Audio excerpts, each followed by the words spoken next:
भैया बहन एक भजन लेके आए हैं। अगर अच्छा लगे तो लाइक और सब्सक्राइब जरूर कर दीजिए दोस्तों, और प्यारा सा कमेंट जरूर कर दीजिए।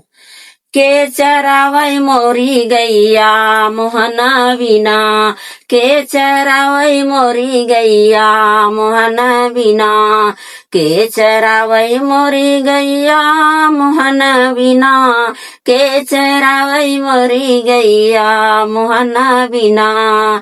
कौन रंग गैया कवन रंग बछरुआ, कवन रंग गैया कवन रंग बछरुआ, कवन रंग चरवहवा मोहना बिना, कवन रंग चरवहवा मोहना बिना।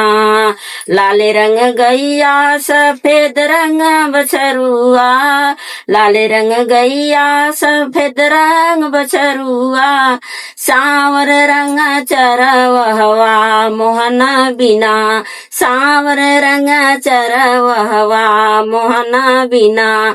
के चरावई मोरी गैया मोहना बिना, के चरावई मोरी गैया मोहना बिना। का खाई गैया का खाई बछरुआ, का खाई गौआ के चरवहवा मोहना बिना, का खाई गौआ के चरवहवा मोहना बिना। घास खाई गैया दूध पिए बछड़ा, घास खाई गैया दूध पिए बछड़ा, माखन खाई गौआ के चरवहवा मोहना बिना, माखन खाई गौआ के चरवहवा मोहना बिना।